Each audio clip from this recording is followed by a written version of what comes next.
চলো কি বললাম, in 1869 Bose join Hare school, তাহলে 1869 সালে বোস হেয়ার স্কুলে যোগ দিয়েছিল, এন্ড 6 ইয়ার্স লেটার, এবং 6 বছর পরে he was admitted to saint Xavier school in Kolkata, তাহলে সে কলকাতা সেন্ট জেভিয়ার স্কুলে ভর্তি হয়েছিল 6 বছর পরে। সেন্ট, এসটিটা সেন্ট, ঠিক আছে, এটা এসটি জেভিয়ার এক্সাভিয়ার বলে না, এসটি মানে হচ্ছে সেন্টের শর্টকাট, সেন্ট। ওকে, এই সেন্ট মানে কি বলতো, আমরা যেরকম হযরত বলি, হযরত মুহাম্মদ সাল্লাল্লাহু আলাইহি ওয়াসাল্লাম, হযরত আবু বকর, হযরত উমর, এরকম বলি তো,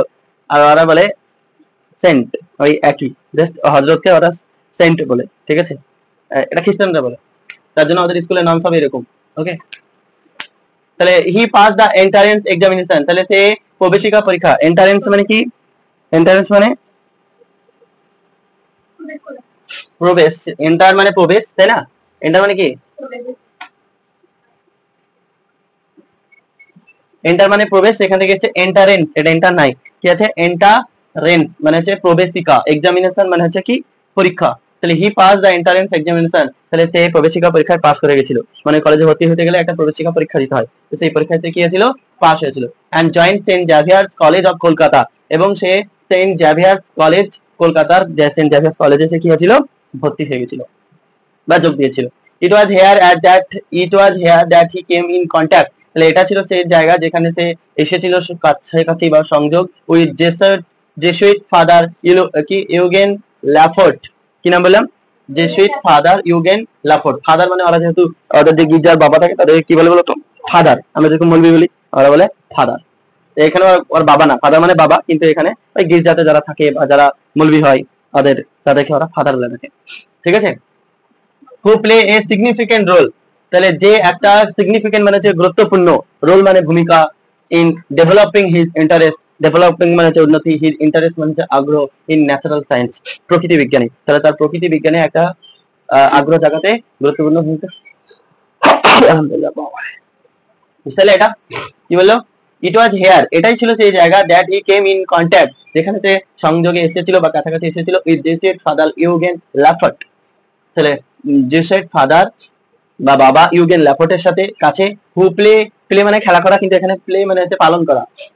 রোল মানে ভূমিকা, তাহলে হু প্লে এ সিগনিফিকেন্ট রোল, যে একটা গুরুত্বপূর্ণ ভূমিকা পালন করেছিল, in developing his interest, his মানে তার, ডেভেলপিং মানে উন্নতি, তাহলে ইন্টারেস্ট মানে আগ্রহ, তার আগ্রহের উন্নতিতে, ইন ন্যাচারাল সায়েন্স প্রকৃতি বিজ্ঞানে, তাহলে প্রকৃতি বিজ্ঞানে তার আগ্রহের উন্নতি করতে একটা গুরুত্বপূর্ণ ভূমিকা পালন করেছিল কে বলতো, এই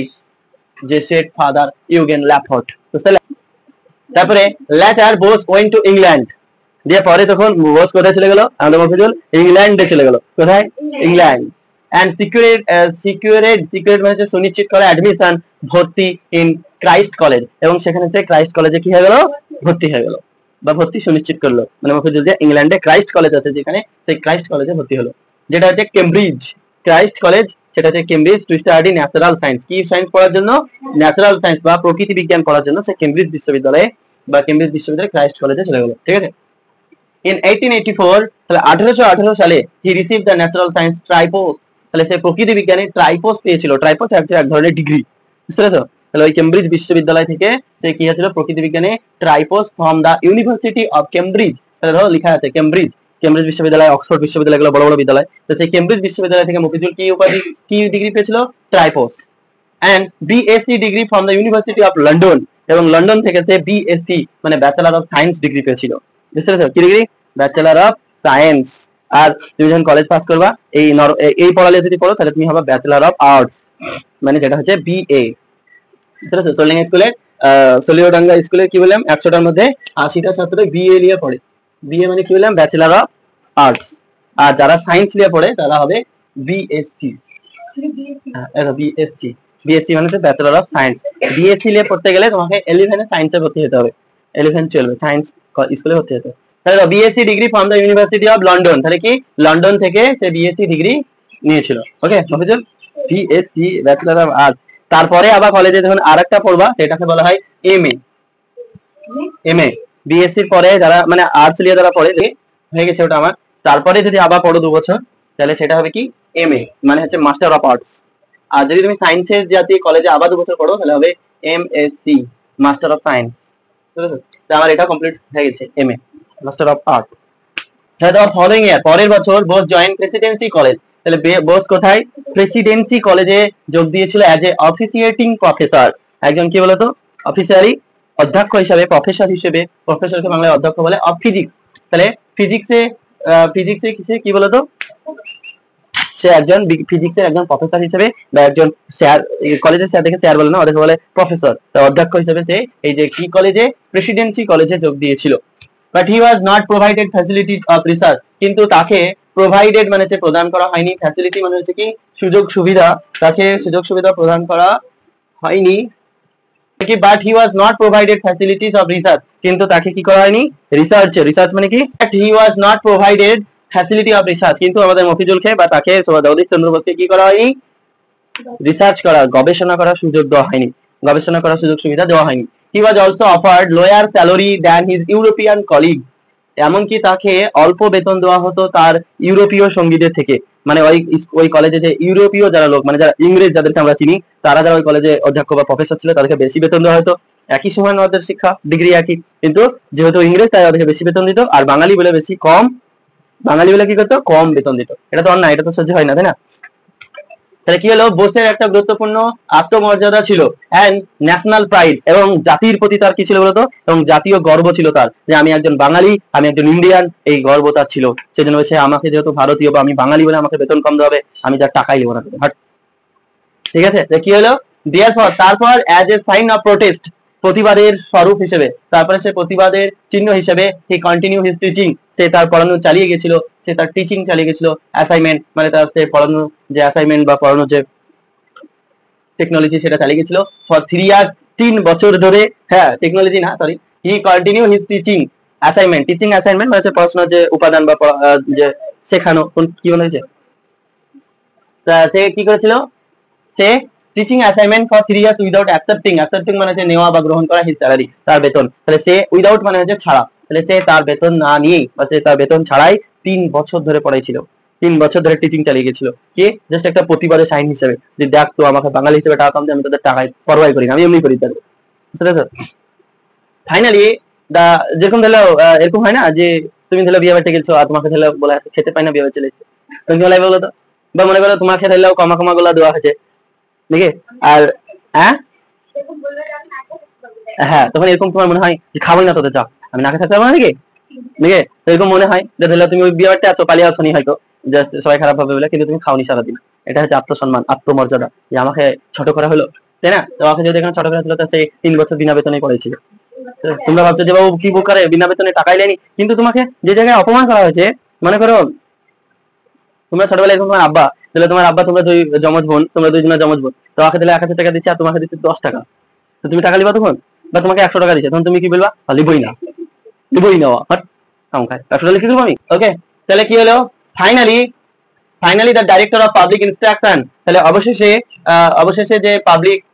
ইনস্ট্রাকশন বা তাদের যে ডাইরেক্টর মেন ছিল, প্রধান ছিল, সে কি করলো, এন্ড দ্য প্রিন্সিপাল অফার, তাহলে এটা ইংরেজিতেই বলবা, হ্যাঁ, finally the director of public instruction, তাহলে অবশেষে তাদের পাবলিক ইনস্ট্রাকশনের প্রধান বা ডাইরেক্টর পরিচালক, এন্ড দ্য প্রিন্সিপাল, এই তো, এবং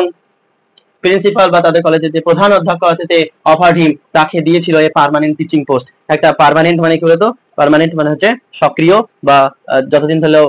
সুযোগ, কি বলতো 60 বছর পর্যন্ত চাকরি করার বয়স থাকে ততদিন পর্যন্ত, বা পার্মানেন্ট একটা পড়াশোনার তাকে চাকরি বা পোস্ট দিয়েছিল। যে তখন এবার এরা যারা কলেজের দায়িত্বে আছে তারা বলছে আরে এই তো খাতারনাক লোক, এই তো টাকাই লিছে না, যে ধরলে তোমার আব্বাথন বলছে, কার রুমানা আব্বাথন বলছে আরে এত মেয়ে তো আচ্ছা দিলে তো শুনবেই না, তোদের দুজনকে সুমানি টাকা দিলাম, যা লে দুজনকে 1000 টাকা দিয়ে দিলাম, ঠিক আছে? তো আব্বাথন কি করবে, দিলে দিতেই হলো, বুঝতে পেরেছো? তো এরকম ব্যাপার, ওকেও কি করলো অবশেষে এই 3 বছর পরে, মানে 3 বছর ধরে টাকা নেয়নি, তারপরে হয়তো লিতো না, কিন্তু অবশেষে ওই যে ডাইরেক্টর অফ পাবলিক ইনস্ট্রাকশনের যে ডাইরেক্টর পরিচালক আছে এন্ড দ্য প্রিন্সিপাল, এবং ওই কলেজের যে principal offered him a permanent teaching post, তাকে একটা স্থায়ী বা সক্রিয় পড়াশোনার চাকরি বা পোস্ট দিয়েছিল, বুঝেছো? ক্লিয়ার? তাহলে একটু পড়ে আসবা, একবার পড়ে দেবো। In 1869 Bose join Hare school, তাহলে 1869 সালে বোস হেয়ার স্কুলে জন্মগ্রহণ, কে হেয়ার স্কুলে যোগ দিয়েছিল, এন্ড 6 ইয়ার লেটার, এবং 6 বছর পরে he was admitted to saint Xavier's school in Kolkata, এবং 6 বছর পরে সেন্ট জেভিয়ার্স স্কুল কলকাতাতে যোগ দিয়েছিল বা ভর্তি হয়েছিল। He pass the entrance examination, তাহলে সে প্রবেশিকা পরীক্ষায় পাস করেছিল বা উত্তীর্ণ হয়েছিল, and join saint Xavier college of Kolkata, এবং সে সেন্ট জেভিয়ার কলেজ, কলকাতার সেন্ট জেভিয়ার কলেজে যোগ দিয়েছিল। ইট ওয়াজ হেয়ার, এটা ছিল সেই জায়গা, that he came in contact, যে এখানে সে সংযোগে এসেছিল with the said father Eugene Lafont, যে সেড ফাদার ইউগেট ল্যাফনের সাথে, who play a significant role, যে একটা গুরুত্বপূর্ণ ভূমিকা পালন করেছিল ইন ডেভেলপিং হিজ ইন্টারেস্ট, তার আগ্রহ বাড়াতে বা তার আগ্রহের উন্নতি করতে, ইন ন্যাচারাল সায়েন্স, কি বিজ্ঞানে, প্রকৃতি বিজ্ঞানে। ল্যাফোর্ট হু প্লে এ সিগনিফিকেন্ট, এটা বললাম তো নাকি। Letter Bose went to England, পরে বোস ইংল্যান্ডে চলে গিয়েছিল, পরে বোস কোথায় চলে গিয়েছিল, ইংল্যান্ডে চলে গিয়েছিল, and secured admission in Christ college, এবং ক্রাইস্ট কলেজে সে তার ভর্তি সুনিশ্চিত করেছিল, কেমব্রিজে যে ক্রাইস্ট কলেজ আছে, টু স্টাডি ন্যাচারাল সায়েন্স, প্রকৃতি বিজ্ঞানে পড়ার জন্য। ইন 1884 কত 1884 সালে he receive the natural science tripos from the university of Cambridge, সে কেমব্রিজ ইউনিভার্সিটিতে ন্যাচারাল সায়েন্সে বা প্রকৃতি বিজ্ঞানে ট্রাইপস উপাধি ট্রাইপস ডিগ্রি পেয়েছিল, and a BSc degree from the university of London, এবং লন্ডন থেকে সে বিএসসি ডিগ্রি বা ব্যাচেলর অফ সায়েন্স ডিগ্রি অর্জন করেছিল। দ্য ফলোইং ইয়ার, পরের বছর বোস জয়েন, পরের বছর মানে কত 1885, তাই না, 1884 তে এই দুটো ডিগ্রি পেয়েছিল। 1885 সালে Bose join Presidency college, Bose Presidency কলেজে যোগ দিয়েছিল as a অফিসিয়েটিং professor of physics, তাহলে ফিজিক্সের একজন অধ্যক্ষ হিসেবে। But he was not provided facility of research, কিন্তু তাকে রিসার্চের বা গবেষণা করার সুযোগ সুবিধা দেওয়া হতো না। He was also offered lower salary, এমনকি তাকে দেওয়া হতো অল্প বেতন দেন হিজ ইউরোপিয়ান কলিগস, তার ইউরোপিয়ান সাথীদের থেকে কম বেতন দেওয়া হতো। Bose had a remarkable sense, বোসের একটা কি ছিল, গুরুত্বপূর্ণ সেলফ রেসপেক্ট, গুরুত্বপূর্ণ আত্মমর্যাদার ধারণা ছিল, এন্ড ন্যাশনাল প্রাইড, এবং তার জাতির প্রতি কি ছিল, গর্ব ছিল বা জাতীয় গর্ব ছিল, প্রাইড মানে গর্ব। Therefore a sign of protest, তারপরে সে প্রতিবাদের চিহ্ন হিসেবে, প্রতিবাদের স্বরূপ, he continue his teaching assignment, তাহলে সে তার পড়ানো চালিয়ে গিয়েছিল for 3 years without accepting his salary, 3 বছর ধরে তার বেতন না নিয়ে, তার স্যালারি না নিয়ে। Finally the director of public instruction, অবশেষে পাবলিক ইনস্ট্রাকশনের director and the principal offered, এবং প্রিন্সিপাল অফার দিয়েছিল বা প্রিন্সিপাল প্রধান অধ্যক্ষ দিয়েছিল him a permanent teaching post, তাকে একটা স্থায়ী পড়াশোনার বা পড়ানোর চাকরি বা পোস্ট। কত লাগলো, 4 মিনিট, 5 মিনিট লাগবে, বললো না 5 মিনিট লাগবে।